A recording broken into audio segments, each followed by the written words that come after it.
Shalom anak-anakku sekalian. Hari ini kita akan melaksanakan pembelajaran yang ketiga tentang materi menjadi manusia yang bertanggung jawab. Tapi sebelum kita memulai pembelajaran kita akan berdoa terlebih dahulu. Bapa di surga, terima kasih, kami bersyukur untuk kesempatan ini. Sebentar kami akan mengikuti pembelajaran untuk materi yang ketiga, menjadi manusia yang bertanggung jawab. Diberkati supaya pembelajaran ini berlangsung dengan baik dan kami boleh diberkati oleh Tuhan untuk bisa menangkap kebenaran-kebenaran yang disampaikan.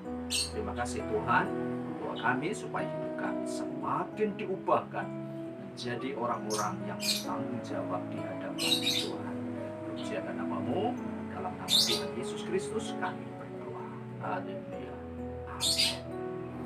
Anak-anakku, kalian nanti akan mengikuti pembelajaran melalui video PPT dan kalian bisa mengerjakan tugas-tugas kalian dan menyimak materi yang disampaikan. Tuhan Yesus memberkati.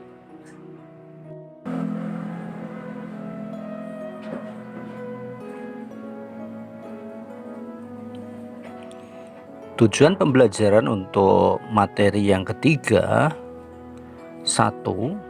Melalui metode pelaporan kegiatan ibadah, peserta didik dapat menerapkan sikap tanggung jawab atas kedewasaan pribadi kepada Tuhan sebagai ungkapan syukur di dalam doa. Yang kedua, melalui metode ceramah, tanya jawab, literasi ayat Alkitab, peserta didik dapat menjelaskan alasan-alasan mengapa hidup bertanggung jawab itu penting. Yang ketiga, melalui metode ceramah, tanya jawab, literasi ayat Alkitab, peserta didik dapat mendeskripsikan beberapa contoh kehidupan yang bertanggung jawab sebagai ciri-ciri kedewasaan pribadi dan iman. Yang keempat, melalui metode penugasan, peserta didik dapat membuat karya sehubungan dengan ciri-ciri pribadi yang bertumbuh menjadi dewasa.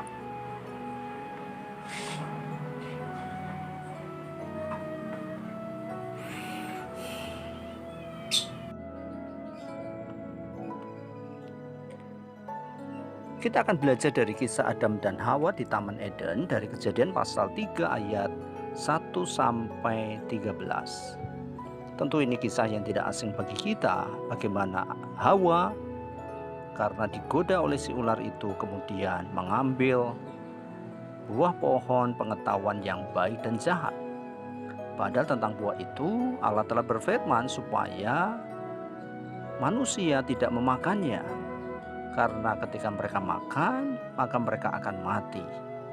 Nah, anak-anakku sekalian, tetapi karena bujukan dari ular itu, maka Hawa mengambil buah pohon pengetahuan baik dan jahat, memakannya, serta memberikannya kepada Adam. Yang menarik dari kisah ini adalah ketika Tuhan bertanya kepada mereka, apakah engkau makan dari buah pohon yang kularang engkau makan itu? Maka mereka berdua bukannya menjawab, memohon ampun kepada Tuhan, tetapi mereka justru saling menyalahkan satu dengan yang lain. Hal itu tertulis dalam Kejadian pasal 3 ayat 12 sampai 13. Manusia itu menjawab, perempuan yang kau tempatkan di sisiku, dialah yang memberi dari buah pohon itu kepadaku, maka aku makan. Kemudian berfirman Tuhan Allah kepada perempuan itu, apakah yang telah kau perbuat ini? Jawab perempuan itu, ular itu yang memperdayakan aku, maka aku makan. Apa yang kita temukan dalam kisah di atas? Bukankah ini sebuah kisah yang juga terjadi dalam kehidupan kita ketika seseorang menolak untuk bertanggung jawab atas tindakan yang dilakukan dan sebaliknya malah saling menyalahkan pihak lain dan melemparkan tanggung jawab dari dirinya sendiri kepada yang lain. Akibat yang ditimbulkannya adalah rusaknya hubungan dengan Tuhan Pencipta dan juga dengan sesamanya. Nah, sekarang kita menengok sejenak tentang sebuah kisah dari Simpson yang tertulis dalam kitab Hakim-Hakim pasal 13 sampai pasal 16. Silakan kalian bisa membaca kisah itu dan kemudian menuliskan ringkasan ceritanya, ya. Dan kalian bisa juga bertanya kepada teman atau kepada orang tua, ya, apakah Simpson termasuk pemimpin yang baik? Kalau kamu mengatakan demikian, apa alasannya? Dan silakan kamu bisa menilai kehidupan Simpson. Cakupan materi kita untuk pertemuan yang ketiga ini adalah yang satu, arti tanggung jawab. Yang kedua, tanggung jawab dan kedewasaan. Yang ketiga, tanggung jawab dalam membangun masyarakat. Yang keempat, tanggung jawab terhadap sesama. Kita akan melihat yang pertama tentang arti tanggung jawab. Tanggung jawab adalah kemampuan dan kesediaan seseorang untuk menanggung akibat-akibat yang ditimbulkan oleh perbuatannya. Jadi kalau seseorang bertanggung jawab, itu artinya dia siap menerima akibat dari setiap perbuatan apapun yang dilakukan. Ketika dia berbuat salah dan harus dimarahi, dia harus siap, ya, dan tidak mengelak. Itu namanya bertanggung jawab. Presiden Amerika Serikat Theodore Roosevelt pernah mengucapkan sebuah ungkapan yang berbunyi, "The buck stops here." Artinya, uang itu berhenti di sini. Kira-kira menurut kalian, apakah makna ungkapan itu?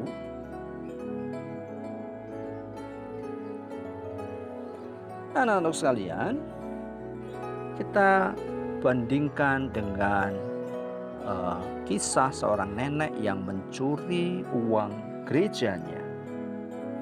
Ketika nenek ini diinterogasi oleh detektif, dia mengatakan setan berperan besar dalam pencurian ini. Betapa sering kita mempersalahkan orang lain untuk kesalahan yang kita buat. Dalam kasus ini, si pencuri mempersalahkan setan sebagai pihak yang paling penting peranannya, sehingga ia memutuskan untuk mencuri. Nah, dalam berbagai kasus di pengadilan, hal yang sama kita jumpai.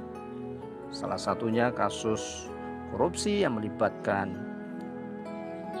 Irjen Pol Djoko Susilo dalam kasus pengadaan alat simulator SIM. Ketika ditanya oleh hakim, ya, tentang tindakannya itu, dia mengatakan, "Saya langsung menandatangani setiap dokumen atau surat yang diberikan kepada saya." Jadi irjen polisi itu tidak mengakui bahwa ia telah dengan sengaja mengkorup anggaran negara. Ia hanya sekedar lalai karena kesibukannya banyak. Saya menyadari sepenuhnya dalam kasus saya ini telah terjadi kelemahan manajerial, kata sang jenderal. Apa yang kita temukan? Dalam bagian ini, pengakuan akan kesalahan yang lebih kecil atau kelalaian ketimbang kesalahan yang lebih besar atau korupsi. Karena yang bersangkutan tidak mau dipersalahkan untuk tuduhan yang dikenakan kepadanya. Kembali di sini kita menemukan kasus penolakan untuk bertanggung jawab atas tugas yang diembankan kepadanya, yakni memastikan bahwa seluruh pekerjaan yang ada di bawah kendalinya berjalan dengan baik, tertib, dan bersih. Soal salah atau tidak si terdakwa dalam kasus ini bukanlah urusan kita. Yang penting yang kita pelajari adalah sikap orang ketika menghadapi sebuah tuduhan. Kita akan melihat tentang tanggung jawab dan kedewasaan di dalam membangun masyarakat. Ya. Nah, anak-anak sekalian, kedewasaan dapat dilihat dari tanggung jawab seseorang terhadap apa yang ia kerjakan dalam hidup. Misalnya pada usia muda, setiap orang bertanggung jawab untuk belajar. Mengapa? Karena memang ini waktunya. Mempersiapkan diri untuk memikul tanggung jawab yang lebih besar, yaitu menjalankan kehidupan di tengah masyarakat dan berperan dalam menyumbangkan tenaga dan pikiran bagi kehidupan masyarakat yang lebih baik. Jadi sebenarnya tanggung jawab utama bagi seorang pelajar adalah belajar. Maka sebabnya mari kita menyingkirkan hal-hal yang tidak penting. Mari kita fokus, kalian perlu fokus dalam belajar. Nah, tanggung jawab dalam membangun masyarakat. Setiap orang adalah bagian dari kelompok yang lebih besar yang bernama keluarga. Dan setiap keluarga adalah bagian dari masyarakat. Ya, sudah tentu kita bisa menyumbangkan sesuai dengan tingkat kedewasaan dan kemampuan kita masing-masing di dalam membangun keluarga dan masyarakat kita. Ya, nah maka itu sebabnya kita perlu untuk bisa melakukan sesuatu agar keluarga dan masyarakat kita bisa diberkati melalui sesuatu yang kita lakukan.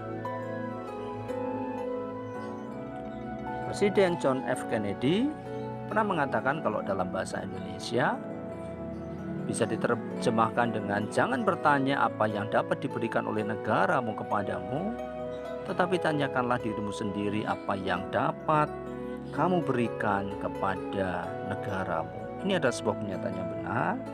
Dalam hidup ini kita mesti berusaha untuk melakukan sesuatu bagi negara kita. Ya, jangan bertanya apa yang akan diberikan oleh negara, tapi tanyakan apa yang bisa kamu berikan kepada negaramu.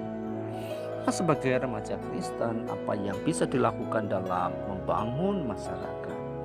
Kita bisa mulai dari hal yang kecil, misalnya kita tidak menembaki burung ya yang ada di sekitar kita. Ya, kenapa? Karena burung diciptakan oleh Tuhan sebagai penyeimbang ekosistem. Sadarkah kamu bahwa ketika burung itu habis, maka ulat-ulat akan merajalela karena burung diciptakan oleh Tuhan sebagai pemangsa ulat. Dan kalau keseimbangan tidak terjadi, ulat akan merajalela dan kemudian jadi hama begitu banyak bagi tanaman-tanaman. Ya, kalian mesti memperhatikan bahwa apa yang kalian lakukan bisa berdampak terhadap hal-hal yang lain. Tahun 2011, sebuah perusahaan kelapa sawit dari Malaysia membunuh puluhan orang hutan di Kalimantan Barat karena binatang yang terancam kepunahan itu dianggap sebagai hama dan pengganggu tanaman mereka. Padahal justru perkebunan sawit itulah yang telah masuk dan merampas ruang hidup binatang-binatang itu. Hal ini terjadi di Kalimantan. Ya, nah juga demikian ada kasus di Bogor.